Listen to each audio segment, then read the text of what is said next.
Hello mga kalingap at mga kalangga! Welcome back to my YouTube channel, Jen's Journey. So for today's video, magre-reaction na naman tayo. Siyempre, but before that, thank you very much for my viewers and subscribers. Salamat sa inyong walang samang pagsuporta. Siyempre, hindi lang po kay Jen's Journey. Siyempre, huwag po natin kalimutan suportahan Kuya Val Santos Matubang, Ate Edna Vlogs and Kalingap Rab.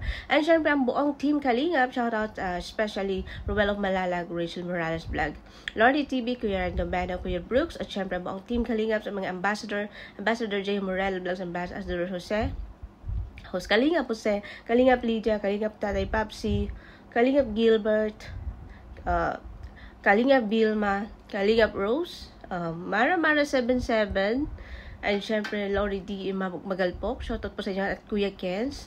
Sino pa ba yung iba? Rich Falcon. So ayan, marami pa pong iba guys. Suportahan po natin ang buong team Kalingap sa paraan po ng ating panonood para na din po tayong nakapag-charity sa ating kapwa. And please don't skip ads. So syempre, ayan, good morning sa ating lahat. Habla Sunday. So ngayon magre-reaction tayo sa video ni Kuya Val. Ayan, shoutout si Kuya Val. Maraming salamat. And syempre, dito sa video niya, sa vlog niya, about sa dalawang foreigner. So nakikita nyo guys, kung hindi nyo pa po napanood, ang first premiere ni Kuya Val, sa nirescue niya yung dalawang foreigner. Nirescue niya yung dalawang foreigner na yon. So, puntahan nyo po sa kanyang channel, syempre, kay Kuya Val Santos Matubang. And syempre guys, panoorin nyo. Please like, comment, and share na rin para mas malawak pa yung pagtulong. At syempre guys, para mag-viral. Gusto ko itong video na ito na mag-viral eh. Kasi ang ganda ng kwento, no? So syempre, shoutout kay Sir Larry and kay Sir Dan. So, yung si Sir Dan is may sugat yung paa, no? So nakita naman po natin, no, kung gaano po sila kawawa. Di po natin alam yung buong kwento. No, di po natin alam yung buong kwento. And syempre maraming salamat sa nag-chat kay Kuya Val na ipa-rescue yung dalawang foreigner na yon, no? Kahit hindi man po natin kadugo, hindi naman po taga sa ating bansa, no? Pero deserve po nilang tulungan at nangangailangan po sila ng tulong. Kaya hulog ka po ng langit, Kuya Val, no? Grabe po yung pagtulong ni Kuya Val. Unconditional po yung pagtulong niya, walang pag-alinlangan, no? Pag-rescue pa lang talang nakita mo si Kuya Val mismo ang kumuha ng mga damit, no? Kawawa po ang dalawang taong to, no? Buti na lang may mga passport sila, so hindi masyadong mahirapan kung sakaling uwi na sila sa lugar nila, no? At sana makauwi sila, no? Nung maayos sila makauwi sa mga pamilya po nila. Alam ko, hinahanap po sila sa pamilya nila ngayon. Hindi alam ng pamilya nila kung buhay pa ba o patay na kasi wala pong contact. 2 years already, no? 2 years silang nanirahan doon sa sulok. So siguro ang kwento siguro yung isa, si Sir Dan, nagkaasawa ng Pinay, no? Siguro dati parang may narinig ako sa tulpo na magkaibigan kasi yung isa sinamahan may asawa, nagkaasawa ng Pinay. I don't know kung sila, pero yun ang naano ko sa tulpo dati. So I don't know. But anyway, kawawa po. Siguro kung nagkaasawa ng Pinay, tapos itong si Kalingap Dan, or naubusan na sila ng pera, or di natin alam ang buong kwento, pero sa isip ko lang po yan, just example lang po, no? Naubusan na ng pera, tapos siguro yung Pinay iniwan kasi wala ng pera. Ano pa bang silbi, no? Ano pa bang silbi? So all the way ganun po, no? Although hindi naman po lahat, hindi ko po nila lahat ng mga Pinay, no, na ganyan po. Kunwari, just example, ganyan. Nag-ano ka ng foreigner, pinapunta sa'yo. Tapos kung naghirap, pinabayaan mo, no? Anong klaseng puso pong meron ka, no? Shout out po sa dun sa ex-asawa po ni Sir Dan, no? Shout out po. Nakaya mo bang matulog sa gabi?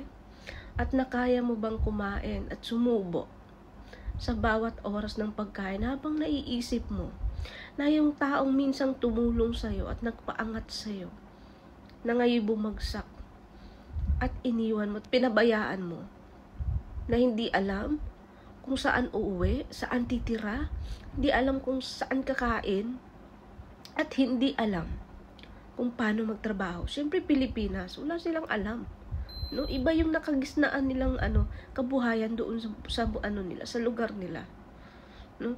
Nakakaawa po. Andito na naman tayo pasensya na po talaga. Talagang sobrang lambot ng puso ko. No, sobrang naawa ako na parang may ano ko dun sa Pinay na kahit kung hindi na kayo magkasundo, being kayo in a relationship, sa relasyon ninyo, sana matuto tayong pagpahalaga, no? Hindi lang po, nilalat ko po, no? Matuto po tayong magpahalaga bilang kaibigan. Kasi mga tao din po sila, no? Mga tao din po silang nagugutom. Mga tao din po silang nasasaktan. No? Katulad niyan, iniwan sa ere. Siguro wala na talagang pera. Buti may natirahan silang parang kubo doon sa isang resort. Ayan, shout out sa nagpatira sa kanila doon in 2 years. Di ko alam, iniisip ko guys kung paano nila na-survive yung bawat araw na wala silang alam-alam, no? Di natin alam ang tunay nilang buhay. Pero yun nga, base lang sa nakikita natin at sa kwento nila, talagang nakakaawa po kung tutuusin, no? Kasi wala po silang kaalam-alam dito. Tapos iniwan man lang sa sana, no? Sana yung ginawa ng ex-wife, hinanapan ng makaya nilang trabaho para makapasahod sila, mapakain nila yung sarili nila. Kasi yun sila, nakikain na lang sa mga kapitbahay kung anong meron, no?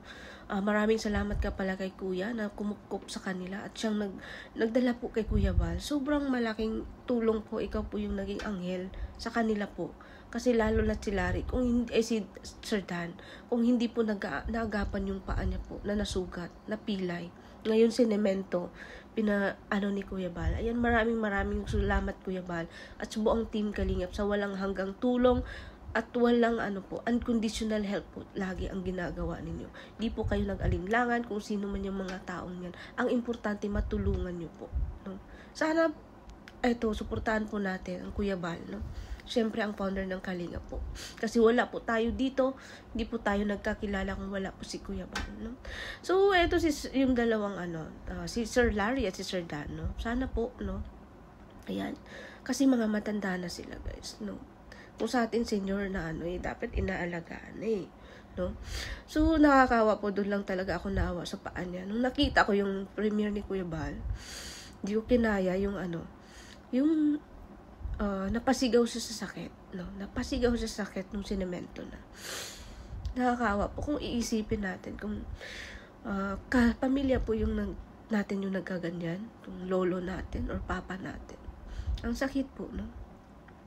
So, sana po dito kay Sir Dan at kay Kuya Larry, Sir Larry, hold on lang po. Just hold on, no? Just hold on. Just keep going, no? Just keep going. Don't lose hope. No, ang bait ni God. God is so good all the time. Why? Because Kuya Bal found you to help, no? To help all what he can, no? Lahat po ng kaya niyang gawin, lahat po ng magagawa niya, alam kong ibibigay niya po sa inyo. At maraming salamat po. Ay, nahulog lang po kayo hanggang makauwi po kayo sa mga pamilya po ninyo. At sana po, mahanap pa po kayo ng mga pamilya niyo, makontak niyo po sila. May cellphone naman po yung isa, no? Para po makauwi po sila sa pamilya po nila. Alam po natin, may mga pamilya po yan. Kung wala man po silang mga asawa, malamang may mga kapatid po yan, mga relative. Pasensya na po at yung ilong ko. Kasi nga, napaluwa tayo.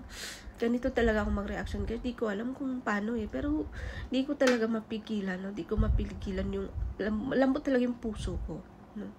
So ayan, maraming salamat Kuya Bal. And syempre guys, wag po natin kalimutan suportahan, like and share, pa-share nyo po para pa po yung video at para ma-viral po si Kuya Bal dito sa video to, kasi nakakaawa po, no? Nakakaawa na nakaka-touch po yung kwento nila.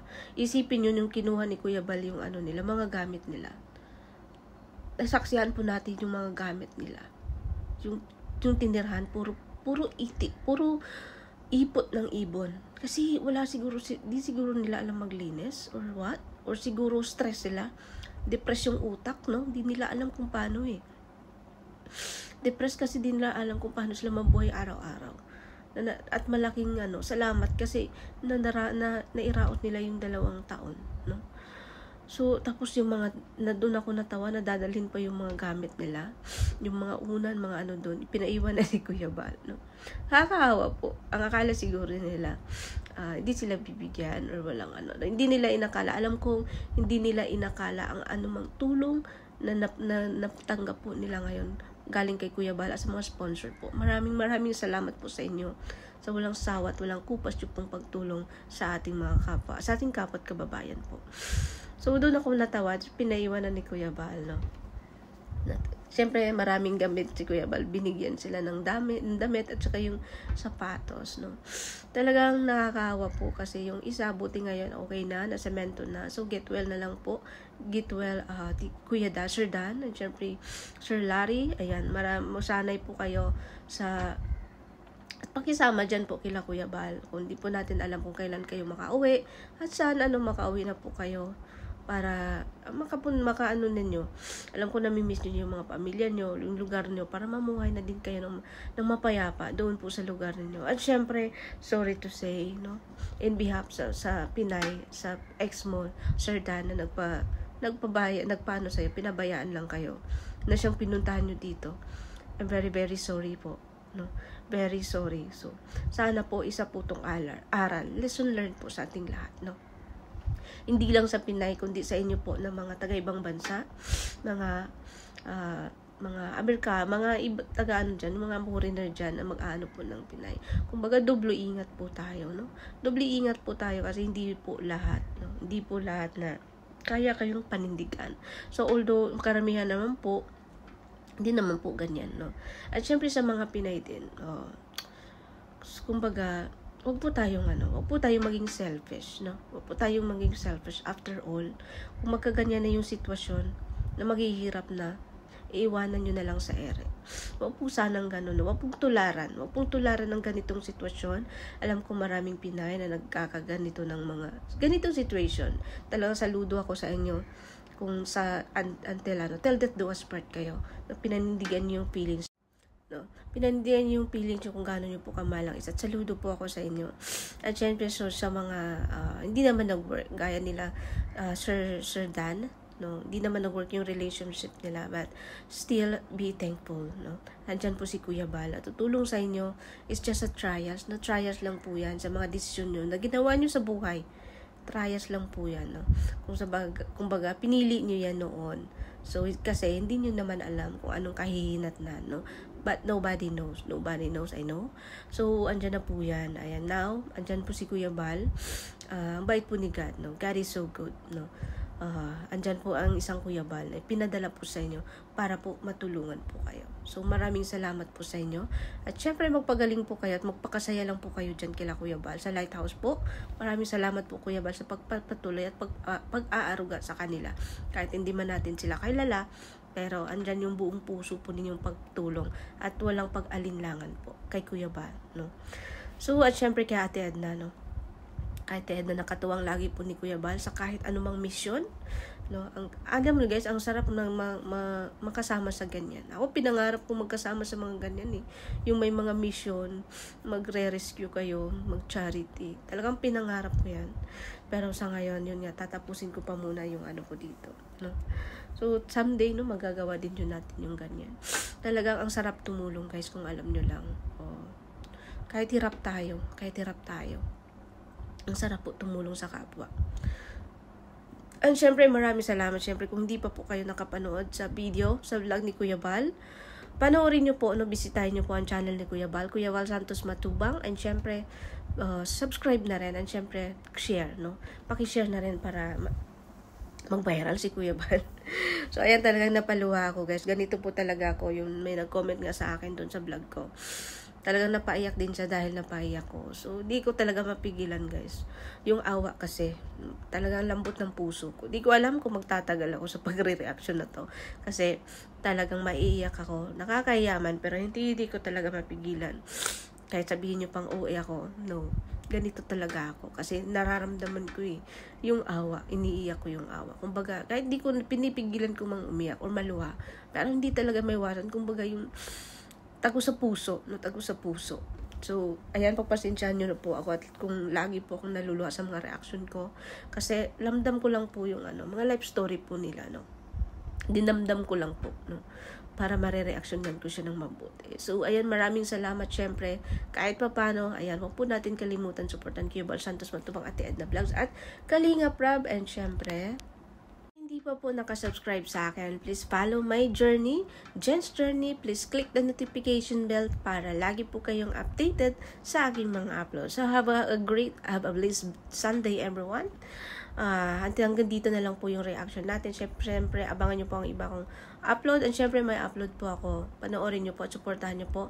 Shoutout po sa ating lahat, sa buong team Kalingap. Siyempre, especially Kuya Bal Santos Matubang. And siyempre guys, magbababay na po tayo. Hanggang dito na lang. Hanggang sa muli, have a blessed Sunday everyone. Bye-bye and God bless.